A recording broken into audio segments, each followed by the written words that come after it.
Hey, what's up, YouTube? Back with another one, you feel me? So, right now we watching the rage-filled case of Curtis, whatever his last name says. I don't even know what it says. It's my first time watching it. So, yeah, let's jump right into it. I don't know what I'm saying. Wait for the homies. You ain't like your shit up yet, right? You ain't like your shit up, right? Yeah. Alright, that's it. Chill. But yeah, let's jump right into this video, you know what I'm saying? This looks crazy from the thumbnail. Brothers John and Eric. His parents owned a house on a leafy section of 248th Street in Maple Ridge from 1983 to 2007. He attended Harry Hooge Elementary School and Thomas Haney Secondary. Some on Facebook remembered him as a good friend whom they would always go off-roading with in Jeeps on the weekends. In May 2004, the Sagmoen parents and the three brothers bought the farm near Salmon Arm. In 2007, the parents sold their family home in Maple Ridge and presumably moved. Fuck. Hey, yo, look. He's living good right now, you know what I'm saying? He got nothing to be worrying about, so what could be going wrong? Hey, we don't know yet. Moved to the farm on Salmon River Road. Also in 2007, Curtis bought Bro his got own condo property. on Gilger Hold Hill up. in Maple Ridge. 6 years after buying his condo, the banks foreclosed because the mortgage wasn't being paid. That year, Curtis moved into a trailer RV that was parked on his parents' farm. In 2013, the year of the foreclosure, there were two assaults against women on a trail near the foreclosed condo. One of the assault victims described a masked man approaching and groping them inappropriately while they were. Hey, oh my God. That sounded a little too crazy right now. Not even gonna lie, talking about a guy approaching you and groping went, nah, man. And like I said for the last video, you know what I'm saying? Women, protect yourselves because you gotta carry some mace, some, because it's a lot of weirdos out here, for real. Like, plenty of weirdos willing to do things, you know what I'm saying? It's just not good. It's crazy ass world, man. So, On an evening walk on the Trans Canada Trail. Curtis was indeed gotta be already ready for evicted that from shit. the condo and was living on his parents' farm at the time of those incidents. On the morning of August 28th, neighbors found a gray Mazda with its engine still running crashed on a small bridge near the Sagmoen farm and two pink slippers lying on the road nearby. Bare footprints were found in the sandy soil leading away from the car, which seemed hastily abandoned. One of the neighbors told the media in an interview they were far apart, so she must have been running for her life. He immediately phoned the police after his discovery. The police discovered that the victim was an escort that was responding to a Craigslist inquiry for her ad offering intimate companionship. Hey, yo, talk about Craigslist and all that. I don't heard a lot of crazy stories all off Craigslist. You really gotta be careful when you use that website and app, you know what I'm saying? People get set up there, they get robbed, a lot of shit go wrong. It's a lot of weird shit going on. The escort told the police that the night prior she had showed up to the Salmon River farm where Curtis and his family resided. Some videos about it When she too. arrived at the gates outside the farm, they were closed, so she couldn't drive in. Just as she stepped out of the car to check the gates, a man approached her. She told the police he was masked and armed with a shotgun, so she got back in the car, panicked, and sped off. Yo. She then described hearing a gunshot and a loud thump coming from the rear of her vehicle. Yo, he shot at her, bro? Police found shell fragments in the tires of the crashed Mazda and assumed that the masked man had shot at her. A week later, on September 5th, police found Curtis Sagmoen with methamphetamine near the farm. 6 weeks later, He's a drug addict with a gun. That's just no. That's a big no, bro. Like he probably crazy in the head or something right now. You know what I'm saying? And he gotta get caught up and locked up for that. Cause how you just gonna shoot at a random woman, bro? This ain't GTA, bro. You crazy? Like, nah, bro. Like that's not cool. That's not cool at all. Sagmoen was charged in connection with the August incident. He faced charges of disguising his face with intent to commit an offense, intentionally discharging a firearm, pointing a firearm, uttering threats, careless use or storage of a firearm. Bro, look at that face. It look like ain't no soul in there. No, seriously, I ain't look like ain't no soul in there. That's some spooky ass shit.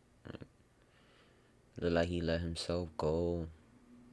Yeah, nah, man. You know what I'm trying to say. You know what I'm trying to get at.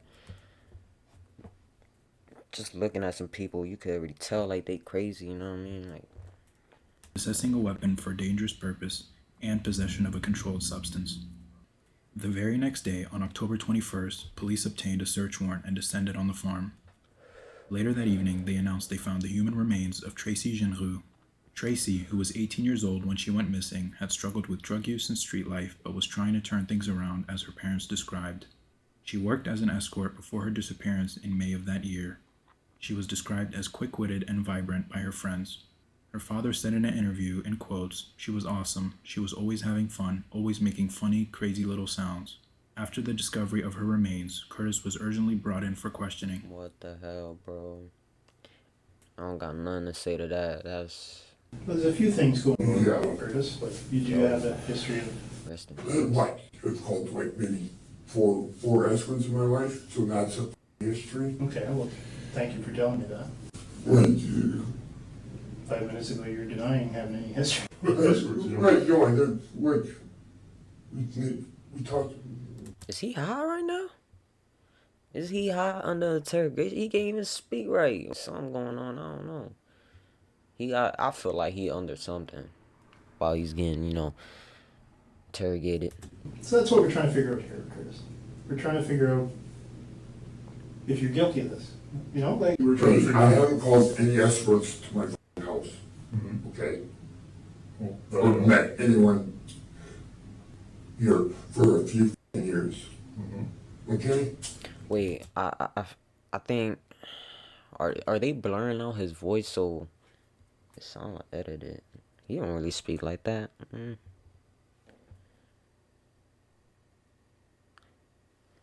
Let me read the description real quick. Wrongfully accused. I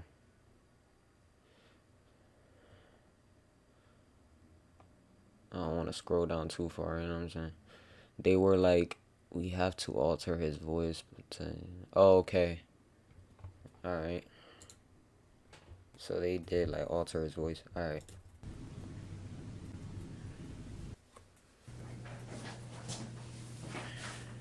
I got a few pictures to show you here as well.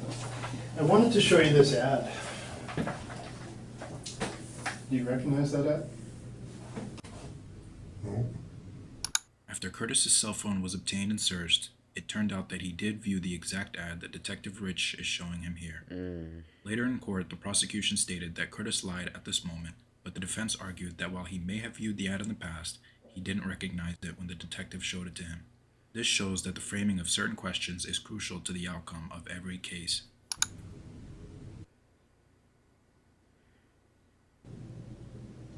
So one thing that we're going to have to do when we search your phone, we're going to look for any type of application that you may have used that would alter the appearance of a phone number. Might as well give it up. They know everything. Spoofing, where if you use your phone to dial another one, but somehow manipulate the phone number to appear differently. Yeah, You know what I'm talking about? yeah. So we're going to be examining your phone for that. Have you ever used that type of application?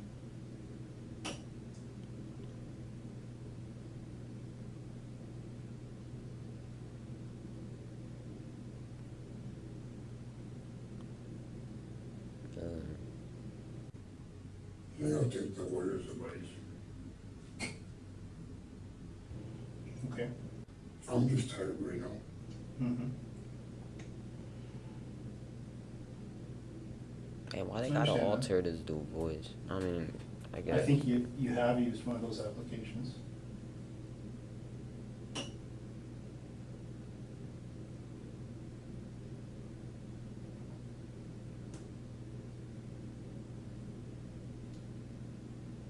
And I think you used it when you contacted. I've never threatened anybody and I've been fired or fired. Okay. All I heard was never threaten anybody and bro, bro, bro, bro, bro. That's all I heard, bro. Like, Did you meet with that night? I haven't met anyone. it's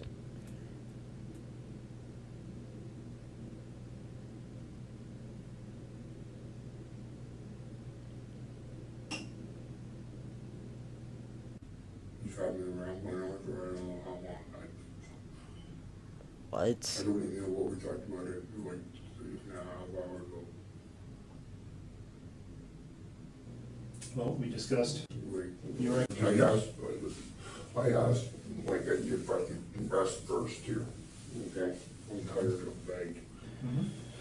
I want to go to bed. Mhm. Alright, so he hella tired. Alright.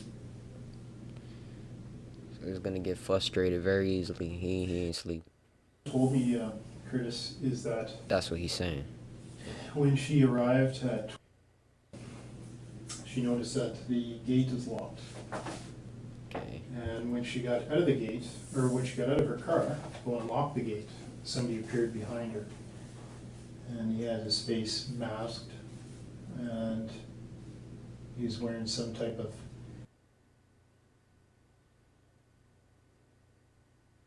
and she described the male that was holding a gun. He came out of the woods. Bro. Now initially the male wasn't pointing the gun at her. Bro, that's something literally out of a fucking movie. Like, can you just, like, no, don't even imagine that shit, bro. Like, fuck that. That's some wild shit. But then again, the business that she's doing, she shouldn't be doing that. You know what I'm saying? It's like a dangerous world to be playing around in that shit. Like, He's pointing it up in the air. Here are the fragments inside of the tire. that's some wild shit.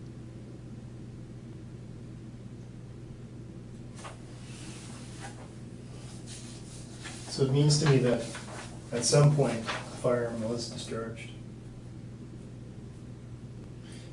It's not paying attention. And some of the local residents, they heard a firearm being discharged. People that live on that road. Mm.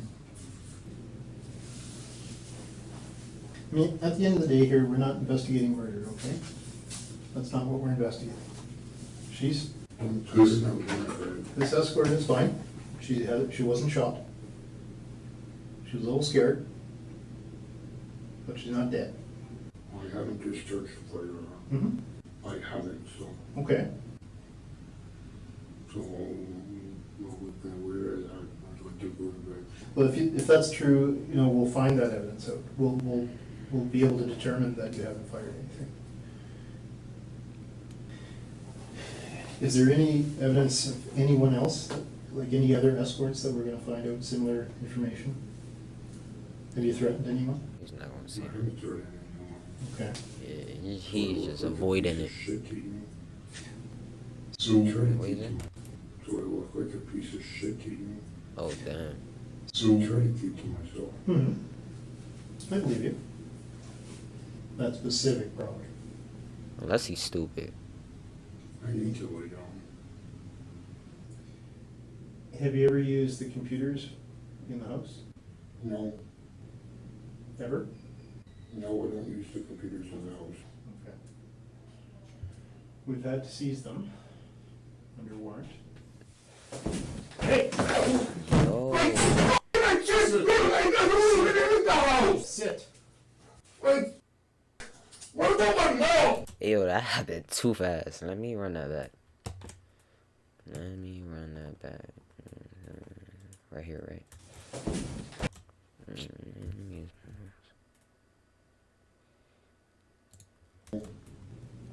Ever? No, I don't use the computers in the house. Okay. We've had to seize them under warrant. Under a warrant, he shouldn't have snapped. Like, he gotta relax, he gotta chill. So if he's really innocent, you know what I mean, even though he's tired, all of this going on, he should have it in his head that keep my cool, you know, this is the police. Just say lawyer up, you know what I'm saying? It's simple as that, bro. Like, Hey! Sit! started bugging though. What about my mom?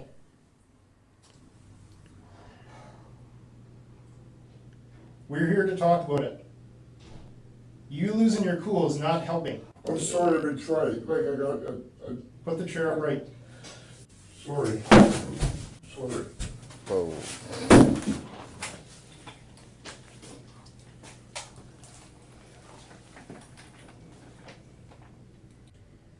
Won't happen again. Chill out, bro. Curtis, you're upset right now because of one night in jail. Are you aware of the sentencing for a firearms offense? We're taking this really seriously. The minimum sentence for a firearms offense is 4 years in jail. Do you realize that? Could be way longer than that. Depending How are you on gonna where react Where are you living at? if you have to go to jail? We're trying to provide you an opportunity here to get ahead of this and provide your side of the story. My son had his 30th firearm was last year. Did you meet this girl? I didn't meet a girl. Notice Curtis's response to this question. He vaguely says he did not meet a girl when asked if he met the specific girl that posted the ad. Advanced pathological liars tend to be great at disguising their lies using vague terminology to answer questions. Pro I liars, did basically. not meet a girl. Did you text her? Truthfully, did you text her? Yes or no? I texted a girl. Okay, thank you. Thank you for telling me the truth. Wow. See, police ain't your friend, You want to shake man. my hand? Thank you. But I never fired a firearm. Okay? Texted a Never girl. threatened anyone. Notice the immediate response uttered after he once again vaguely admits that he texted a girl. It's as if he needs to reiterate his innocence to the charges after admitting something to the detective that he himself knows could incriminate him. Right. So what did happen? So now it's just Just great story of my unraveling go now. back in my room. You don't want to talk about this girl anymore? I don't want to talk about anything anymore. Why, just because of your phone? You can't. I can't get to work. I got sitting there, I'm supposed to go to work without a phone. How am I get to get the phone call to go to work? Can they call your mom's place?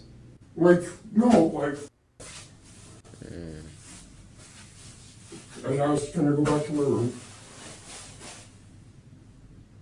There, I told you what you wanted to know. Told you I was embarrassing. Now you want more, no, All what I want to know. I want to know no, please. the whole story of what happened. This whole story of what happened, about what? You said, no, talk to me first. So I talked to you first, right? We shook hands, but when I asked you, please can I go back to my room, we would, But what was it we were talking right? about? Hi, Curtis. Sorry to interrupt. Okay. I'm Corporal Kovacs. I work with Rich. Can you give me a couple minutes to talk to you guys? No, Just a couple? no, Because I've been watching what's been going on here, and so I watch in another room, okay? So, so yeah, now you two No, are hold both on. gonna have a good laugh at it. no, not at all. Yeah, it's just great, thanks. Curtis, I've heard a lot worse, okay? What I heard today, that I'm not laughing about anything, okay? I understand you live in a rural area. You don't have a lot of people around I you. don't even have a vehicle,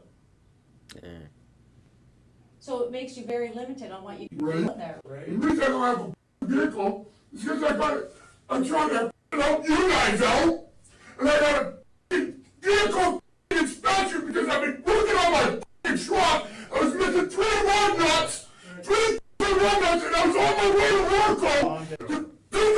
Didn't he just say he didn't have a vehicle? So now he's bringing up his truck.